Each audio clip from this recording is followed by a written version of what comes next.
श्री हनुमान ज्योतिष केंद्र सीतामढ़ी में आप सभी का स्वागत है। मेरा आगामी वीडियो प्राप्त करने के लिए सब्सक्राइब लाइक करते हुए बेल की घंटी बजा दीजिएगा। आपने 20 कन्या 20 पुरुष भाग 1 देखा। पंचांग पर यानी तिथि वार नक्षत्र के अनुसार मैंने बताया था। आपने जाना कि भद्रा यानी भदवा तिथि 2-7-12 के अनुसार द्वितीया सप्तमी और द्वादशी के अनुसार मंगलवार को शतभिषा नक्षत्र में द्वादशी तिथि, फिर मंगलवार को ही सप्तमी तिथि आश्लेषा विशाखा शतभिषा तीनों नक्षत्र में से कोई एक हो और द्वादशी तिथि हो। दूसरा है कि शनिवार दिन हो, द्वितीया तिथि हो और आश्लेषा नक्षत्र हो, और फिर शनिवार ही हो उस दिन सप्तमी या द्वादशी तिथि हो और कृतिका नक्षत्र हो। रविवार का दिन हो, आश्लेषा या शतभिषा नक्षत्र हो और द्वितीया तिथि हो, या फिर रविवार दिन हो, द्वादशी तिथि हो और कृतिका विशाखा या शतभिषा नक्षत्र तीनों में से कोई एक भी हो, तो इनमें जन्मे लोग यानी कन्या और पुरुष 20 कन्या और 20 पुरुष होते हैं। इन तिथियों में जन्मे जातक जातिका पर इसका बहुत ही अशुभ प्रभाव पड़ता है। इसका उपाय भी मैंने बताया था, जो इसके क्या परिहार होंगे, और इसमें भी मैं कुंडली के माध्यम से आपको समझाने का प्रयत्न कर रहा हूं ताकि आप समझ सकें, क्योंकि वो तो पंचांग के अनुसार था। एक महिला और एक लड़के ने मैसेज दिया कि आपने जो तिथिवार जो बताया था और नक्षत्र के अनुसार वो मिल रहा है, और जो आपने बताया वो अभी घटित हो रहा है। इसका कोई मजबूत उपाय, तगड़ा उपाय बताया। कुछ उपाय उस वीडियो में मैंने पूर्व में बताया था, तो यदि वो मेरे वीडियो को देखें, उन्हें अलग से आप दोनों को इस वीडियो के साथ ही व्हाट्सएप पर मैं मैसेज कर दूंगा कि क्या करना है। देखिए, कुछ ग्रहों की स्थिति के अनुसार भी जन्म कुंडली में 20 कन्या जो बनता है, उसी की सविस्तार व्याख्या मैं करूंगा और ये सब मैं बताऊंगा। देखिए, कोई भी लग्न हो, मान लीजिए यहां पर कुछ भी लिखा हुआ है 1 2 3 4, मान लीजिए यहां पर 2 लिखा हुआ है, लग्न कोई भी हो, उदाहरण से आप समझिए, अपनी कुंडली आप निकाल लीजिए और अपनी कुंडली से आप मिलाइए। यहां कोई भी अंक लिखा हुआ हो सकता है, राशि अंक, और इसमें 2 परस्पर दुश्मनी वाले ग्रह, कोई भी लग्न हो और 2 परस्पर दुश्मनी वाले ग्रह लग्न यानी इस पहले स्थान में बैठे हो घर में, और छठे स्थान में शनि मंगल राहु में से कोई 2 ग्रह बैठे हो, और 10वें स्थान में एक भी पाप ग्रह हो, तो यह 20 कन्या योग बनता है। आशय है कि मैं उदाहरण से आपको समझाता हूं कि मान लीजिए कोई भी लग्न है 2 3 4 5 7 8 9 10 11 12, और इसमें कोई 2 ग्रह बैठ गया, दुश्मनी वाला कोई 2 ग्रह। दुश्मनी वाला ग्रह का आशय में रहा है कि मान लीजिए यहां चंद्रमा है और बुध, इस घर में मान लीजिए बैठ गए चंद्रबुध, ठीक है। और छठे स्थान में यहां 1 2 3 4 5 6, ये छठा स्थान आपको होगा, राशि अंक से नहीं, प्राकृतिक रूप से जा रहे हैं।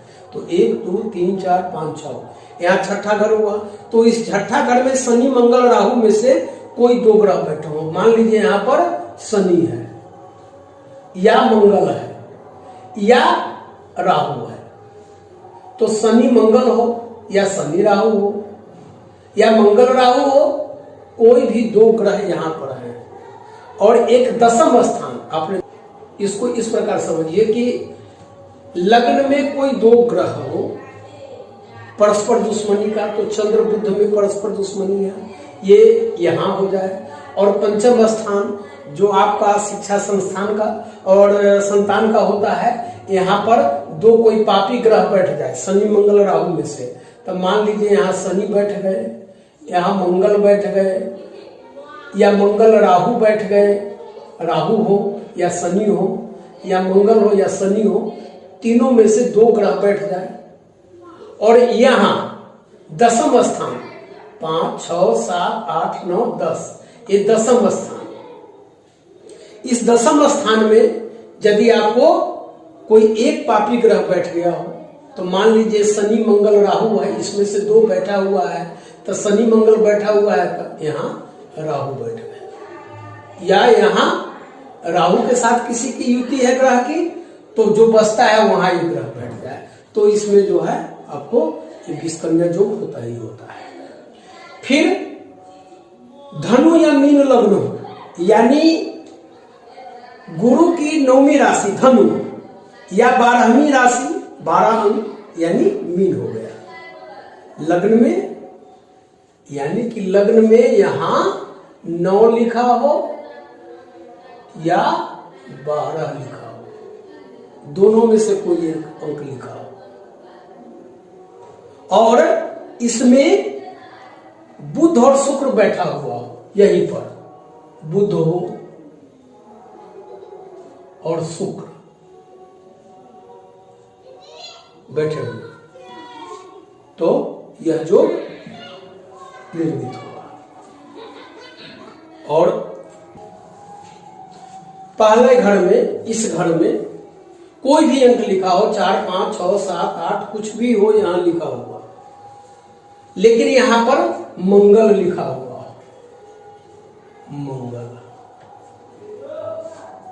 तो ये मंगल लिखा हुआ हो यानी कि पहले घर में, और 5वें यानी इस घर में 1, 2, 3, 4, 5 इस घर में सूर्य लिखा हुआ हो, तो यह योग निर्मित होता है। यहां पर सूर्य हो गए, ये योग होगा ही होगा, यह शास्त्र सम्मत है। परंतु मैंने कई कुंडलियों में इस योग और इससे उत्पन्न अशुभ प्रभाव को घटते हुए पाया है, उनसे सविस्तार में चर्चा भी की है। यानी मेरा मानना है कि मंगल यदि कहते हैं ना कि 1, 4 यहां पर मंगल हो जाए, 1, 4, 1, 2, 3, 4, 5, 6, 7 यहां पर मंगल हो जाए, अपनी कुंडली से आप मिलाएं, 1, 4, 7 यहां पर मंगल हो जाए, और 12, 8, 9, 10, 11, 12 यहां पर मंगल हो जाए, तो हम लोग कहते हैं कुंडली में मांगलिक दोष है, यानी मंगला मंगली का विधान हो जाता है वहां। तो मेरा मानना है कि मंगल कहीं भी हो इन घरों में, ठीक है, इन चारों जगहों में किसी जगह आपकी कुंडली में मंगल हो और यहां पर सूर्य अगर हो, तो 20 कन्या 20 पुरुष जो बन जाता है, और यह घातक और काफी अशुभकारी हो जाता है। इसी तरह कोई लग्न हो, हम यहां से देखते हैं, आइए आप यहां, तो चार्ट मैंने इसलिए बनाया ताकि आपको मैं अधिक से अधिक समझा सकूं।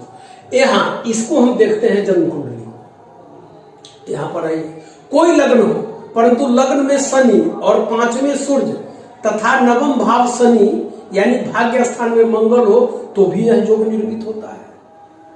जैसे यहां पर मान लीजिए 3 लिखा हुआ है, कोई भी कुछ भी लिखा हुआ है, 3, 4, 5, 6 यहां लिखा हुआ है, ठीक है,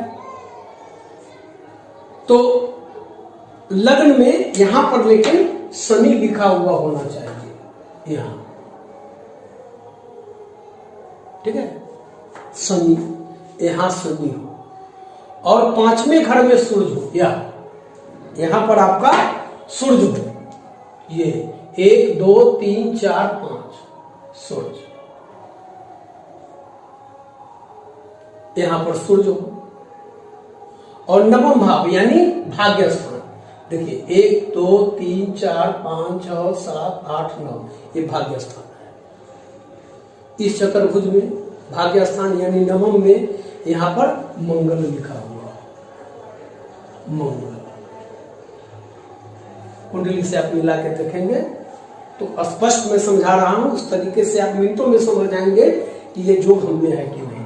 यहां पर लग्न में शनि, पंचम भाव में सूर्य और यहां पर नवम भाव में मंगल, यानी ये 3 है तो यहां पर 4, ये 5, ये 6, ये 7, ऐसे बढ़ते हुए क्रम में 8 9 10 11 12 1 2। यदि आपकी ये कुंडली यहाँ 4 है तो 5 6, ये 6 होगा तो 7 8 9, इस बढ़ते हुए क्रम में होगा। अब दूसरी बात कि अब मैं देखिए ये लग्न है तो लग्न में 2 और 7, इसको मैंने मिटाया। पहले घर में 2 और 7 लिखा हो और इसमें सूर्य शुक्र दोनों बैठा हो तो भी वह योग बनता है। जैसे यहां पर आपके कुंडली में, आपकी कुंडली में 2 लिखा हुआ है या फिर 7 लिखा हुआ है, ठीक है। और यहां पर सूर्य और शुक्र दोनों बैठे हुए हैं पहले घर में, लग्न में। यहां पर सूर्य और शुक्र दोनों बैठे हुए हैं तो यह योग घटित होगा, यानी ये 20 कन्या 20 पुरुष का योग होगा। किसी भी घर में शनि और चंद्र एक साथ बैठे हुए, मैं तो कहता हूं कि इनका अगर परस्पर भी संबंध हो, परस्पर संबंध भी हो तो यह जो घटता है। जैसे ये आपकी कुंडली है, कहीं भी आप देख लीजिए कि शनि चंद्रमा, शनि और चंद्र कहीं भी बैठ जाए किसी भी घर में तो यह जो का निर्माण संभवतया मेरे समझ से ये कर ही देता है। और मैं तो कहूं कि शनि चंद्र अगर न भी हो तो अगर मान लीजिए यहां पर शनि है कहीं भी किसी घर से और उस घर से 1 2 3 यहां पर चंद्रमा हो जाए, चंद्र, यानी कि शनि की 3 7 और 10वीं दृष्टि होती है। अगर शनि किसी घर में बैठा हुआ है, मान लीजिए यहां बैठा हुआ है शनि, ठीक है, तो यहां से 1 2 3 अगर इसमें चंद्र बैठा हुआ हो तो भी यह योग बनेगा। शनि की 7वीं दृष्टि होती है। अगर मान लीजिए यहां पर 1 2 3 4 5 1 2 3 4 5 6 7 यहां पर चंद्र बैठा हुआ हो, 8 9 10 यहां पर चंद्र बैठा हुआ हो, तो शनि से देख लीजिए कि तीसरी और 7वीं और 10वीं, तीसरे 7वें और 10वें जो इनके पायदान हैं उनसे गनिए कि वहां पर तो चंद्र नहीं है तो भी यह जो 20 कन्या 20 पुरुष योग का निर्माण कर देता है। 5वें घर में शनि हो और पहले घर में सूर्य हो तो भी यह योग बनता है। शनि हो, ये 5वां घर है, 1 2 3 4 5 यहां पर शनि है। आपका कोई अंक लिखा हुआ है इसमें, 7 है 8 है 9 है 10 है 12 जो भी है, उससे हमको यहाँ बहस नहीं है। यहाँ पर कोई भी अंक लिखा हुआ, यदि शनि जो है ये 5वां घर में है और इसमें सूर्य बैठा हुआ है लग्न में, ये पहले घर में यहां, तो यह जो बनता है निश्चित रूप से। अब इसके परिहार यानी उपाय यह भी देखें कि कैसे मंगला मंगली योग में शनि की युति होती है। जैसे मंगल, अब मैंने बताया कि यहां पर मंगल हो, 1 4 यहां पर मंगल हो, 7 यहां पर मंगल हो, 8 यहां पर मंगल हो और 12 यहां पर मंगल हो, ठीक है। ये इन जगहों पर मंगल हो और यहां पर मंगल हो, ठीक है। तो इन सब जगहों में जो मंगल होते हैं वे मंगल आपको मंगला मंगली योग बनाते हैं। अगर इसी के साथ इसमें शनि बैठ जाए तो फिर मंगला योग मंगली योग का प्रभाव खत्म होने शुरू हो जाता है, खत्म हो ही जाता है, बहुत कम अंशतः प्रभाव रह जाता है। तो यहाँ अगर शनि बैठ जाए या यहाँ बैठ जाए मंगल के साथ, या यहाँ आपके कुंडली में बैठ जाए, या यहाँ बैठ जाए, या यहाँ बैठ जाए, या शनि अपनी दृष्टि से मंगल को देखता हो। मैंने बताया ना कि 3, 7, 10 इनकी दृष्टि होती है, मंगल है तो शनि मान लीजिए यहां होंगे तो 1, 2, 3, 4 नहीं देखेंगे। शनि अगर यहां बैठते हैं तो 1, 2, 3 शनि की देख लिए, मंगल जो परिहार मंगला मंगली जो खत्म हो जाता है। यहां पर शनि बैठ जाएंगे तो इस मंगल को देखेंगे, 12वें स्थान में बैठे हुए 1, 2, 3 यहां देखेंगे। तो कहने का आशय है कि 3, 3, 7वीं और 10वीं दृष्टि से मंगल अगर देखते हैं, शनि यदि मंगल को देखते हैं तो इसका परिहार मतलब खत्म हो जाता है, समाप्त हो जाता है उसका प्रभाव मंगला मंगली का। उसी तरह 20 कन्या 20 पुरुष वाले योग में परस्पर 20 कन्या वाली लड़की की शादी 20 पुरुष वाले लड़के के साथ, या 20 पुरुष वाले लड़के की शादी 20 कन्या योग वाली लड़की के साथ हो तो यह प्रभाव खत्म हो जाता है। और लग्न या चंद्र कुंडली में, जैसे ये जन्म कुंडली है, मान लेते हैं इसको, ये चंद्र कुंडली है आपका, चंद्र कुंडली, इसके पलट बनती है ये, जिसमें चंद्र रहेगा, मान लीजिए इसमें चंद्र रहेगा तो यहां पर ही 12 आ जाएगा अंक, यहां पर चंद्र, और बाकी सब ग्रह उसी तरह उसी घर में भरे जाएंगे। तो लग्न कुंडली में या चंद्र कुंडली में, दोनों में यदि 7वें घर में कोई भी शुभ ग्रह यानी गुरु, चंद्र, शुक्र और बुध कुंडली में मिलेंगे, गुरु, चंद्र, शुक्र और बुध में से कोई भी शुभ ग्रह बैठा हो तो 20 कन्या 20 पुरुष योग भंग हो ही जाता है। मेरा आशय यह है कि यहां पर बैठ जाए गुरु, यहां पर बैठ जाए चंद्रमा, यहां पर बैठ जाए शुक्र, या यहां बैठ जाए बुध, तो परिहार हो जाएगा, ये योग समाप्त हो जाएगा। इतना ही नहीं है, इसमें अगर ये जो मैंने आपको बताए हैं शुभ ग्रह उसकी राशि भी आ जाए, यानी कि यहां पर 3 आ जाए, यहां पर 4 आ जाए, 6 आ जाए, 7 आ जाए, 9 आ जाए और 12, चाहे चंद्र कुंडली में हो चाहे लग्न कुंडली में या चंद्र कुंडली में, तो भी इस योग का परिहार हो जाता है, समाप्त हो जाता है। यानी कि 3 हो जाए, 4 लिखा हो, 6 लिखा हो, 7 लिखा हो, 9 लिखा हो और 12, यानी 3 हो गया आपको मिथुन राशि, 4 हो गया चंद्रमा कर्क की राशि, 6 हो गया फिर कन्या राशि, 7 उसके मालिक बुध होते हैं, 7 हो गए तो तुला तो शुक्र हो गए, 9 तो धनु है तो गुरु हो गए, 12 मीन है तो गुरु हो गए। तो इस तरह 7वें घर में शुभ ग्रह हो, गुरु, चंद्र, शुक्र, बुध में से कोई, अथवा 3, 4, 6, 7, 9 और 12 में से कोई अंक लिखा हो तो यह 20 पुरुष 20 कन्या योग समाप्त हो जाता है। इसका और परिहार है कि लगातार हर वर्ष नाग पंचमी में नाग की बुधवत पूजा की जाती है। पूर्व में भी मैंने बताया, द्वितीया तिथि में जन्म लेने वाले जो जातक जातिकाएं हैं, सप्तमी तिथि में जन्म लेने वाले जो जातक जातिकाएं हैं, तो द्वितीया में ब्रह्मदेव की उपासना की जाती है।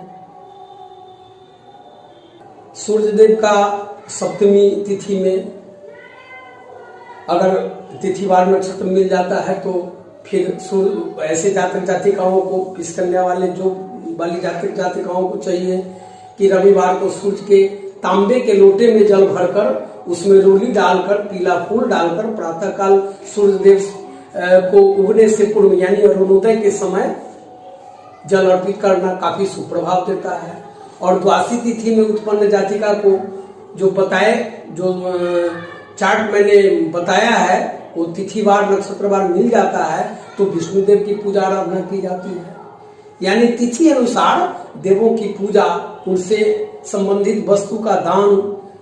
अब सूर्य देव हैं तो ओम रंग रविये नमः, अब ब्रह्मा जी का है तो ओम ब्रह्मदेवाय नमः, सूर्य देव का है तो ओम रंग रविये नमः, और अगर विष्णु जी का है तो उनके 33 नामों का उच्चारण करके जो यहाँ पर दिए जा रहे हैं उनकी वस्तु, जैसे पीला दाल, चना दाल, केला, पीले बेसन का लड्डू, पीला वस्त्र, जो भी संभव हो ये चढ़ाते हैं। और सबसे बड़ी बात कि आप अपने शुभ कर्मों का त्याग कदापि नहीं करें। अगर यह योग बनता है तो, अगर चाहते हैं उपाय परिहार इसका करें तो स्वभाव में धर्म को स्थान दें, और जो मैंने बताया गया है उन व्यवहारिक उपायों को करते रहें। निश्चय है इस योग का अशुभ प्रभाव समाप्त हो जाएगा। इस प्रकार जनहित में मेरे संस्थान का वीडियो प्राप्त करने के लिए आप इसे सब्सक्राइब, लाइक करते हुए शेयर कर देंगे, ताकि संस्थान से और आपसे सहभागिता बनी रहे। धन्यवाद।